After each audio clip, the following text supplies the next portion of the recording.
À ses débuts, en 1966, il propose surtout des ballades folk, dont les titres Chansons pour marier et Fétiche en 1969 connurent un beau succès.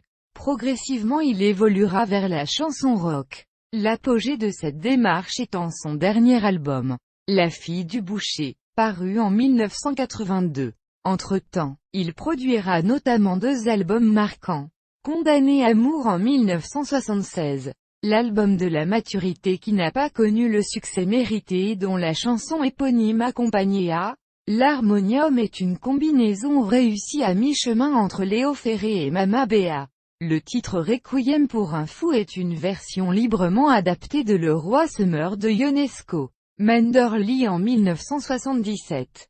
Avec Stratagem Group, dont Babylone, le titre phare, le Pacifique Jojo, visiblement inspiré par le grand Jacques Brel, pour la 1000e fois. Ballade folk qui renoue quelque peu avec ses chansons originelles, en sont les titres les plus marquants.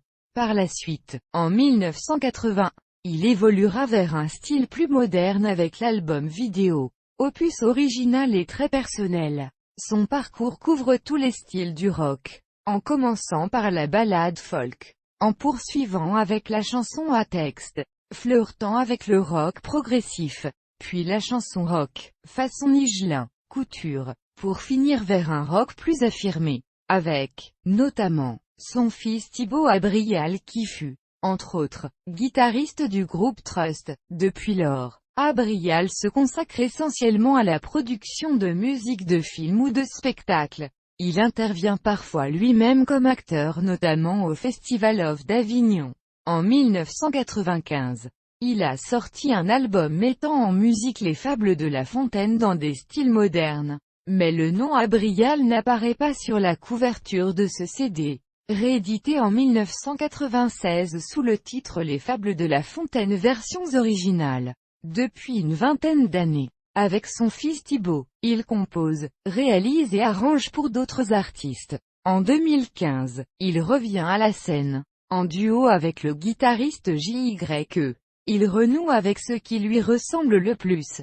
Un esprit blues, une énergie rock, une pureté rebelle qui ne renie en rien un certain romantisme. Il participe aux Francopholies de La Rochelle où il rencontre un beau succès. Il prépare un nouvel album dont la sortie est prévue pour septembre 2016. En attendant, un coffret réunissant tous ses albums est en préparation et devrait sortir fin 2016.